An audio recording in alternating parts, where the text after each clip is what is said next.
اعوذ باللہ من الشیطان الرجیم بسم اللہ الرحمن الرحیم وَكَذَلِكَ أَعْثَرْنَا عَلَيْهِمْ لِيَعْلَمُوا أَنَّ وَعْدَ اللَّهِ حَقٌّ وَأَنَّ السَّاعَةَ لَا رَيْبَ فِيهَا إِذْ يَتَنَازَعُونَ بَيْنَهُمْ أَمْرَهُمْ فَقَالُوا ابْنُوا عَلَيْهِمْ بُنْيَانًا رَبُّهُمْ أَعْلَمُ بِهِمْ قال الذين غلبوا على امرهم لنتخذن عليهم مسجدا صدق اللہ العظیم۔ رب اشرح لي صدری ويسر لي امری واحلل عقدۃ من لسانی یفقہوا قولی رب یسر ولا تعسر وتمم بالخیر آمین یا رب العالمین۔ سورۃ الکہف کی آیت نمبر 21 آپ اسکرین پہ لکھی دیکھ رہے ہیں، اور آج کے لیکچر میں انشاءاللہ تعالی ہم اس آیت کو گرامیٹیکلی انالائز کرنے کی کوشش کر رہے ہیں۔ اس آیت میں ہمیں وقف کی 3 علامات نظر آ رہی ہیں، لہٰذا اس آیت کے پہلے ہم 4 حصے بنا لیں گے۔ پہلا حصہ ہوگا وَكَذَلِكَ أَعْثَرْنَا عَلَيْهِمْ لِيَعْلَمُوا أَنَّ وَعْدَ اللَّهِ حَقٌّ وَأَنَّ السَّاعَةَ لَا رَيْبَ فِيهَا۔ دوسرا ہوگا إِذْ يَتَنَازَعُونَ بَيْنَهُمْ أَمْرَهُمْ فَقَالُوا ابْنُوا عَلَيْهِمْ بُنْيَانًا۔ تیسرا ہوگا رَبُّهُمْ أَعْلَمُ بِهِمْ، اور چوتھا اور آخری ہوگا قَالَ الَّذِينَ غَلَبُوا عَلَىٰ أَمْرِهِمْ لَنَتَّخِذَنَّ عَلَيْهِمْ مَسْجِدًا۔ اب جو پہلا حصہ ہے اس میں ہمیں ایک واو عاطفہ نظر آ رہا ہے، لیکن واو عاطفہ کے بعد انا ہے، اور ہم جانتے ہیں کہ انا جو ہے یہ جملہ اسمیہ نہیں بناتا۔ اگر یہاں پر انا ہوتا تو ہم الگ سے ایک جملہ اسمیہ اس کو قرار دیتے۔ انا اور انا کا فرق یہ ہے کہ انا جو ہے وہ جملے کو جملہ رہنے دیتا ہے، لیکن انا جو ہے یہ جملے کو جملہ نہیں رہنے دیتا، بلکہ جملے کو مفرد کی تعویل میں، مصدر کی تعویل میں لے جاتا ہے۔ لہٰذا پہلے حصے میں ہم مزید حصہ نہیں بنائیں گے۔ اور دوسرے آپ کو یعلمو فعل بھی نظر آ رہا ہے، لیکن یعلمو فعل سے پہلے لام لگا ہوا ہے، اور ہم جانتے ہیں کہ یہ لام جو ہے لام کئی، لام تعلیل، لام جارہ ہے، اور اس کو ہمیں پیچھے جوڑنا ہوتا ہے، لہٰذا اس سے بھی ہم الگ حصہ نہیں کریں گے۔ تو اس پورے حصے کو انشاءاللہ تعالی ہم انالائز کریں گے۔ تو سب سے پہلے الفاظ پہ بات کر لیتے ہیں۔ پہلا لفظ اس میں حرف ہے واو، دوسرا کاف حرف ہے، حرف جر، حرف تشبیہ۔ ذالکا اسم اشارہ واحد مذکر بعید کا ہے۔ آثرنا فعل ہے، فعل ماضی ہے، فعل ماضی معروف ہے، فعل ماضی معروف کا 14واں صیغہ ہے، جمع متکلم کا، اور عین، ثا اور را آپ کو گرین کلر میں حروف مادہ نظر آ رہے ہیں، اور نا جو ہے یہ اس کے ساتھ اسم ہے جو اس کا فاعل ہے۔ نا ضمیر مرفوع متصل بارز جمع متکلم کی ہے، اور اس فعل کے معنی پر اگر ہم بات کریں تو خان صاحب نے باب فعال سے اس کو ذکر کیا ہے، آثرا یؤثرو اعثارا۔ اس کے معنی کیے ہیں کسی کو کسی بات پر مطلع کرنا، یعنی کسی کو کسی بات کی اطلاع دینا، اور آیت کا ریفرنس یہی دیا ہے وَكَذَلِكَ أَعْثَرْنَا عَلَيْهِمْ۔ اس کے بعد علی حرف جر ہے جس کے ساتھ ضمیر مجرور متصل جمع مذکر غائب کی لگی ہوئی ہے، اور اس کے بعد لام حرف ہے، لام کئی کہلائے گا، اس لیے کہ اس کے بعد فعل مضارع آپ کو نظر آ رہا ہے۔ لام کئی لام تعلیل بھی کہلاتا ہے، اور اصل میں یہ لام جارہ ہوتا ہے۔ اس کے بعد یعلمو فعل مضارع معروف اور منصوب استعمال ہوا ہے لام کئی کی وجہ سے۔ عین لام میم حروف مادہ ہیں، اور ہم جانتے ہیں کہ یہ فعل جو ہے افعال القلوب میں سے ہے اور یقین کے لیے استعمال ہوتا ہے۔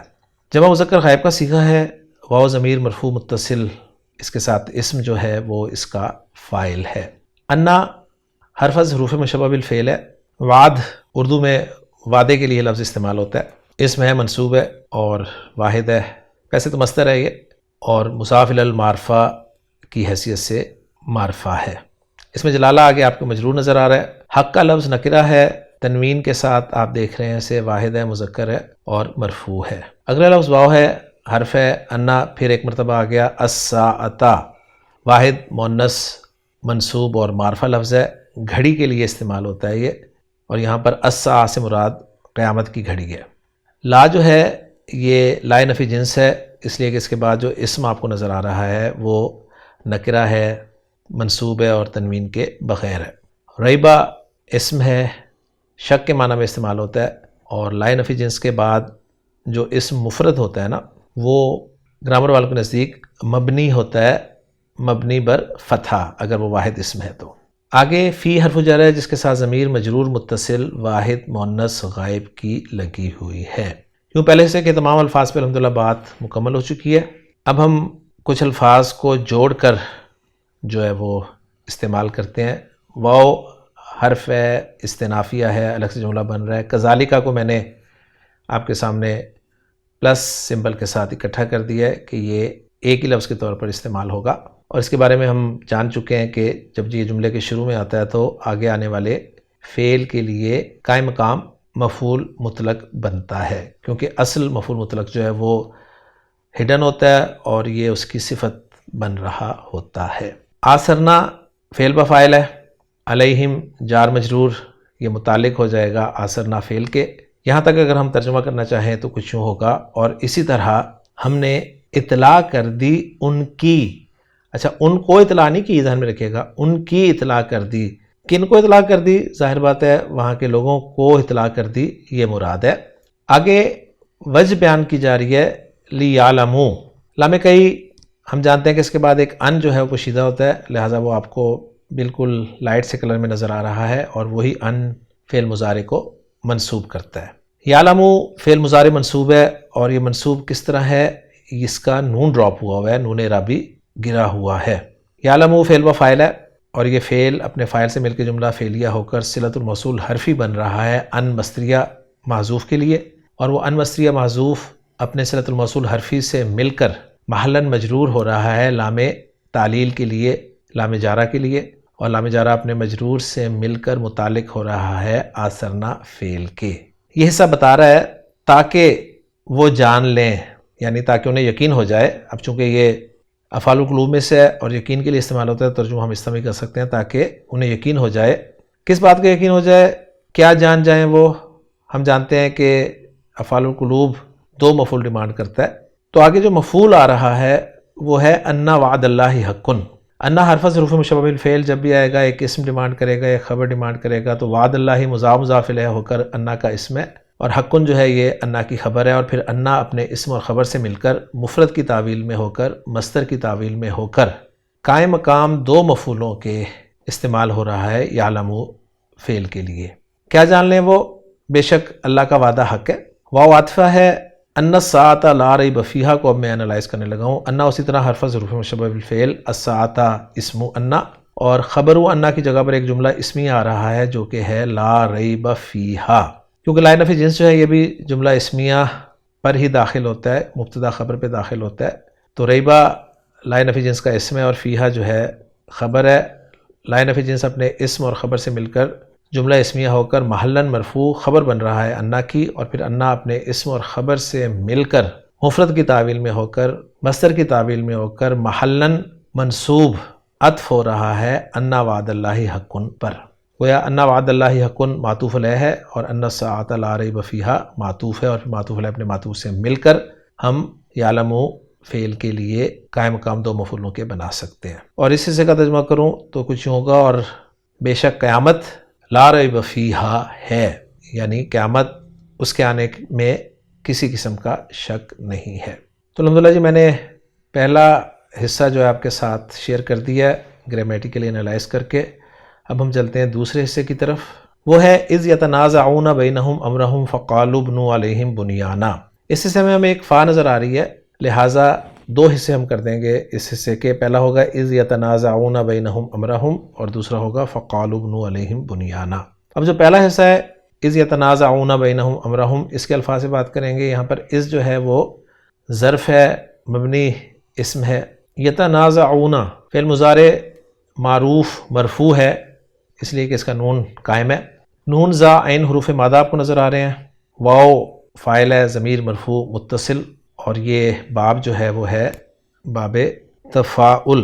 خان صاحب نے باب تفاعل میں تنازع یتنازع تنازعا کے معنی لکھے ہیں، باہم کھینچا تانی کرنا، یعنی ایک دوسرے سے اختلاف کرنا، اور آیت کے ریفرنس کے طور پر سورۃ طٰہٰ سے حصہ کچھ ذکر کیا ہے۔ بینہم میں بینا ظرف ہے، اس لیے آپ کو منصوب نظر آ رہا ہے، اس کے ساتھ ضمیر مجرور متصل جمع مذکر غائب کی لگی ہوئی ہے، اور امر کا لفظ منصوب ہے واحد ہے، مذکر ہے اور معرب بالاضافہ ہونے کی وجہ سے معرفہ ہے۔ اس کے ساتھ ضمیر لگی ہوئی ہے ہم کی، ضمیر مجرور متصل جمع مذکر غائب کی۔ امر کے معنی یہاں پر معاملے کے ہیں۔ اب حصے کے الفاظ کو جوڑ کر جملہ بناتے ہیں۔ از ہم جانتے ہیں ظرف ہے تو مضاف ہو کر استعمال ہوتا ہے، اور اس کے بعد جملہ مضاف الیہ کے طور پر آ رہا ہے، وہ ہے یتنازعون بینہم امرہم۔ اب اس جملے کو جو کہ مضاف الیہ کی جگہ پہ استعمال ہو رہا ہے اس کو انالائز کر رہا ہوں۔ یتنازعون فعل و فاعل ہے، امرہم مضاف الیہ کے مفعول بھی ہے، اور بینہم جو ہے محمود صافی صاحب نے حال قرار دیا ہے امرہم سے، جبکہ دوسری ترکیب میں اس کو یتنازعون کے متعلق قرار دیا گیا ہے، یعنی محمود صافی صاحب نے اسے امرہم کا حال قرار دیا ہے اور محی الدین درویش صاحب نے اسے متعلق قرار دیا ہے یتنازعون فعل کے، اور محی الدین درویش صاحب نے امرہم کو بنزع الخافض منصوب قرار دیا ہے، یعنی وہ کہہ رہے ہیں کہ اصل میں عبارت تھی فی امرہم، تو فی کو جب حذف کر دیا تو امرہم جو بنا تو یہ گرامر کی اصطلاح میں منصوب بنزع الخافض کہلاتا ہے، یعنی خافض کہتے ہیں حرف جر کو، تو جب حرف جر کو آپ نے کھینچ لیا تو یہ منصوب استعمال ہوا۔ تو دونوں ترکیبیں میں نے آپ کے سامنے رکھ دی ہیں۔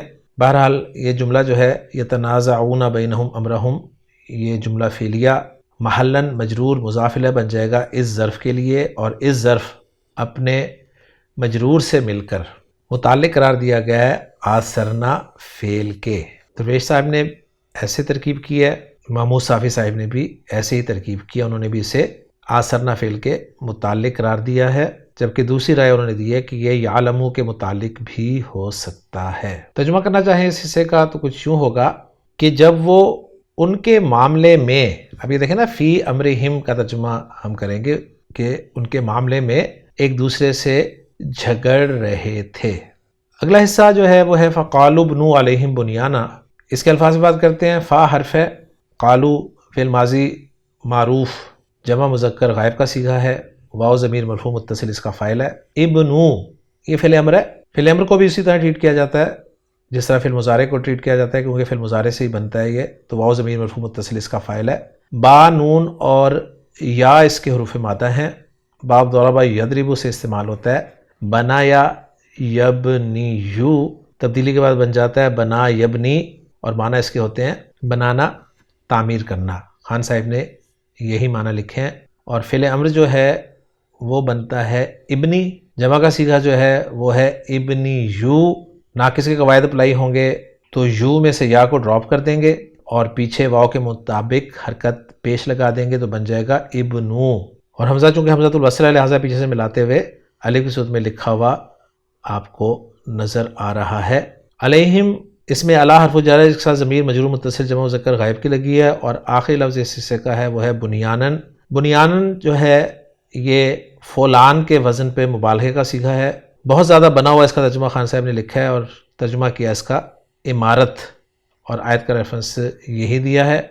بنیان یہاں پر نکرہ ہے، منصوب ہے، واحد ہے اور مذکر ہے۔ اب جملے کو جوڑیں تو قالو فعل و فاعل، انہوں نے کہا، کیا کہا؟ وہ ہے ابنو علیہم بنیانن، جس میں ابنو فعل و فاعل، علیہم جار مجرور متعلق ابنو فعل کے، اور بنیانن جو ہے یہ مفعول بھی ہے ابنو فعل کے لیے۔ محمود صافی صاحب نے ایک اور آیت دی ہے اس کے بارے میں کہ یہ بنیانن جو ہے مفعول مطلق بھی ہو سکتا ہے، اور مفعول بھی کو انہوں نے مقدر مانا ہے، جبکہ درویش صاحب نے اس طرح کا کوئی تکلف نہیں کیا، انہوں نے بنیانن کو مفعول بھی ہی قرار دیا ہے۔ ابن فعل اپنے فاعل، اپنے متعلق اور اپنے مفعول بھی سے مل کر جملہ فعلیہ ہو کر محلاً منصوب مقول القول مفعول بھی بن رہا ہے قالو فعل کے لیے، اور قالو فعل اپنے فاعل اور مفعول بھی سے مل کر جملہ فعلیہ ہو کر فا عاطفہ کے ذریعے عطف ہو رہا ہے پچھلے جملے پر۔ گویا اس جملے کا اعراب وہی ہوگا جس جملے پر یہ عطف ہو رہا ہے، اس جملے کا اعراب جس پر یہ عطف ہو رہا ہے محلاً مجرور تھا، لہٰذا اس جملے کو بھی ہم محلاً مجرور قرار دیں گے۔ اگلا جملہ جو ہے وہ چھوٹا سا جملہ ہے ربہم اعلم بہم، جس میں ربہم مضاف الیہ مبتدا بن رہا ہے۔ الفاظ پہ بات نہیں کروں گا کیونکہ بہت دفعہ یہ لفظ ہم کر چکے ہیں۔ عالمو صیغہ اسم تفضیل ہے، یہ خبر بن رہا ہے، اور بہم جار مجرور متعلق ہے عالمو صیغہ اسم تفضیل کے، اور مبتدا اپنی خبر سے مل کر جملہ اسمیہ بن رہا ہے۔ سمپل ترجمہ، ان کا رب انہیں خوب جانتا ہے۔ آخری حصہ اس آیت کا وہ ہے قال الذین غلبوا علی امرہم لنتخذن علیہم مسجدا۔ قال فعل ہے، فعل ماضی معروف واحد مذکر غائب کا صیغہ ہے، الذین اس میں موصول ہے جمع مذکر کے لیے مبنی، غلبوا غین لام با حروف مادہ ہیں، فعل ماضی جمع مذکر غائب کا صیغہ ہے، فعل معروف ہے، واو ضمیر مرفوع متصل اس کا فاعل ہے۔ خان صاحب نے باب ضربہ سے اس فعل کو ذکر کیا ہے، غلبہ یغلب غلباً اور غلباً کسی پر بالادستی حاصل کرنا یعنی غالب آنا۔ علی حرف جر ہے، جس کے بعد امر کا لفظ ایک مرتبہ پھر آ گیا، یہاں پر مجرور ہے اور اس کے ساتھ ضمیر مجرور متصل جمع مذکر غائب کی لگی ہوئی ہے۔ اتنے حصے کو ہم پہلے جوڑ لیتے ہیں۔ قال فعل ہے اور یہ چونکہ صیغہ نمبر 1 ہے، اس کا فاعل آگے آ سکتا ہے، تو الذین غلبوا علی امرہم یہ ہم قال کا فاعل قرار دے دیں گے، جو کہ الذین سے موصول اور غلبوا علی امرہم صلۃ الموصول پر مشتمل ہے۔ صلۃ الموصول جو ہے غلبوا علی امرہم، اس میں غلبوا فعل و فاعل، علی امرہم جار مجرور، جس میں مجرور مضاف مضاف الیہ ہے، یہ متعلق ہو جائے گا غلبوا فعل کے، اور غلبوا فعل اپنے فاعل اور اپنے متعلق سے مل کر جملہ فعلیہ ہو کر صلۃ الموصول بن جائے گا الذین اسم موصول کے لیے، اور الذین اسم موصول اپنے صلۃ الموصول سے مل کر محلاً مرفوع فاعل بنا دیں گے قال فعل کے لیے۔ تو قال فاعل آ گیا، اب مقول قول مفعول بھی چاہیے، وہ ہے لنتخذن علیہم مسجدا۔ لام آپ کو نظر آ رہا ہے زبر والا اور فعل مضارع میں داخل ہوا ہے، اور فعل مضارع کے ساتھ جو ہے وہ نون ثقیلہ لگا ہوا ہے، تو نوٹ کر لیں یہ لام جو ہوتا ہے یہ لام القسم کہلاتا ہے، اور اس سے پہلے قسم جو ہے وہ مقدر ہوتی ہے، یعنی ہم کہیں گے واللہ اللہ کی قسم لنتخذن علیہم مسجدا۔ اب یہ جو جواب قسم ہے اس کو میں انالائز کر رہا ہوں، نتخذن نون ثقیلہ جیسا کہ میں نے آپ کو بتا دیا، اور اس سے پہلے زبر لگی ہوئی ہے، اور زبر ہم جانتے ہیں فعل مضارع کے ان صیغوں میں لگتی ہے نون ثقیلہ سے پہلے جو پہلے گروپ کے لفظ ہوتے ہیں، یعنی جن کے آخر میں پیش آتی ہے، تو اصل میں یہ تھا نتخذو جو نتخذا بن گیا۔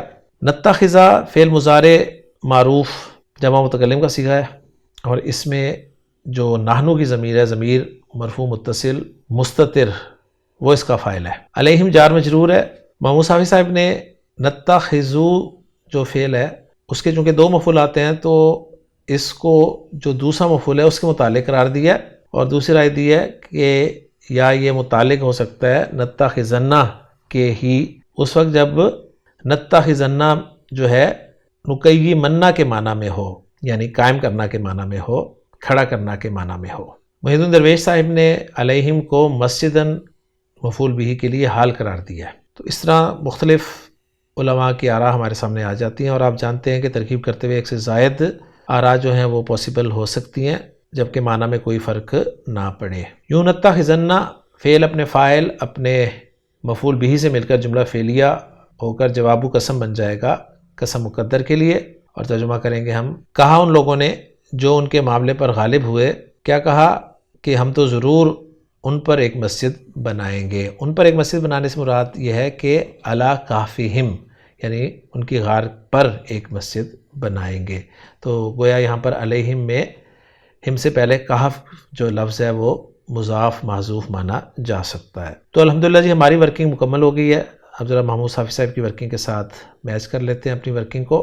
محمود صافی صاحب نے واو کو استنافیہ قرار دیا ہے، اور کذالک آثرنا کو کذالک باسنا جو پہلے آیت میں گزر چکا ہے اس کی مثل قرار دیا ہے۔ علیہم کو متعلق قرار دیا انہوں نے آثرنا کے، اور لیعلموا کو مثل لیتساءلوا جو کہ پہلے آیت میں گزر چکا ہے اسی طرح ذکر فرمایا، اور انا حرف ظروف مشبہ بالفعل، وعد اللہ اسم انا اور حق خبر ہے۔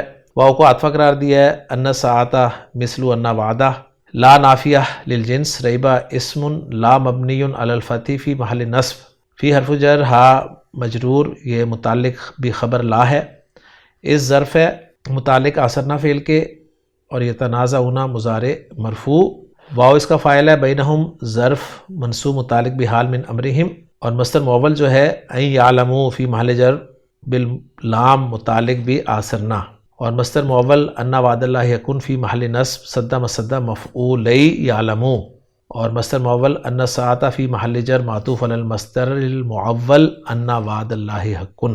فا کو عطفہ قرار دیا ہے، قالو فعل با فاعل ہے، اور واو جو ضمیر ہے یہ کفار کی طرف لوٹ رہی ہے۔ ابنو فعل امر ہے، واو اس کا فاعل ہے، علیہم اس طرح متعلق ہے، بنیانن جو ہے مفعول بھی ہے، ربہم عالم جملہ اسمیہ سمپل، اور قالا فعل الذین سے موصول محلاً مرفوع فاعل، اور غلبوا فعل با فاعل علی امرہم جار مجرور متعلق غلبو کے، لام لام القسم لقسم مقدر، نتخذن مضارع مبنی علی الفتح کیونکہ مضارع کے وہ سیغے جو کہ جمع مؤنث کے 2 سیغے ہوتے ہیں اور جب ان کے ساتھ نون ثقیلہ لگ جائے تو ان کو گرامر والے مبنی کہتے ہیں، باقی فعل مضارع جو ہے وہ معرب ہوتا ہے۔ نون تاکید کے لیے فاعل نحنو ہے اور متعلق بھی معذوف مفعول بھی ثانی مسجدن مفعول بھی۔ جملوں کا اعراب دیکھ لیں۔ آثرنا لا محل لا استنافیہ، یعلم لا محل لا صلۃ الموصول حرفی ان چھپے ہوئے کے لیے، لا ریب فیہا فی محل رفع خبر ان، یتنازعون فی محل جر مضاف الیہ، قالوا فی محل جر معطوف علی جملہ یتنازعون، ابنو فی محل نصب مقول القول، ربہم عالم لا محل لا استناف بیانی یا تعلیلیہ۔ ایک رائے دے رہے ہیں کہ یہ اعتراضیہ بھی ہو سکتا ہے۔ قال الذین لا محل لا استنافیہ، غلبوا لا محل لا صلۃ الموصول الذین، اور نتخذن لا محل لا جواب القسم مقدر، اور جملۃ القسم المقدرہ فی محل نصب مقول القول۔ تفسیر جلالین میں بھی کچھ پوائنٹس جو ہیں وہ ذکر کیے گئے ہیں تو وہ بھی آپ کے ساتھ شیئر کر دیتا ہوں۔ تفسیر جلالین میں آثرنا اثارن باب فعل سے انہوں نے معنی کیے ہیں واقف کرنا یا مطلع کرنا، اور قومہم والمؤمنون یہ آثرنا کا مفعول بھی معذوف انہوں نے مانا ہے۔ لیعلموا آثرنا کے متعلق ہے، اور ان ساعتہ کا عطف ان وعد اللہ پر ہے، اور بنیانن کی کوئی صفت بھی انہوں نے بنائی ہے۔ بہرحال اب چلتے ہیں ترجمے کی طرف اس آیت کے۔ وَكَذَلِكَ آثَرْنَا عَلَيْهِمْ، اور اسی طرح ہم نے لوگوں کو ان پر مطلع کر دیا، لِيَعْلَمُوا تاکہ وہ جان لیں، ان وعد اللہ حق، بے شک اللہ کا وعدہ سچا ہے، وَأَنَّ السَّاعَةَ لَا رَيْبَ فِيهَا، اور یہ کہ بے شک قیامت اس میں کوئی شک نہیں۔ اِذْ يَتَنَازَعُونَ بَيْنَهُمْ أَمْرَهُمْ، جب وہ ان کے معاملے میں آپس میں جھگڑ رہے تھے، فقالوا تو انہوں نے کہا، ابنوا علیہم بنیانا، ان پر ایک عمارت بنا دو، ربہم عالم بہم، ان کا رب ان سے زیادہ واقف ہے۔ تو یہاں پر جو ترجمہ کیا گیا ان سے زیادہ واقف ہے، یہ کمپیریزن کے طور پہ کیا گیا۔ قال الذین غلبوا علی امرہم، وہ لوگ جو ان کے معاملے پر غالب ہوئے انہوں نے کہا، لنتخذن علیہم مسجدا، ہم تو ضرور ان پر ایک مسجد بنائیں گے۔ تو الحمدللہ جی آج کے لیکچر میں سورۃ الکہف کی آیت نمبر 21 ہماری گرامیٹیکلی انالائز ہو گئی ہے۔ انشاءاللہ تعالیٰ اگلے لیکچر میں اگلی آیت کے ساتھ آپ سے ملاقات ہوگی۔ سبحانک اللہم و بحمدک، اشہد ان لا الہ الا انت، استغفرک و اتوب الیک۔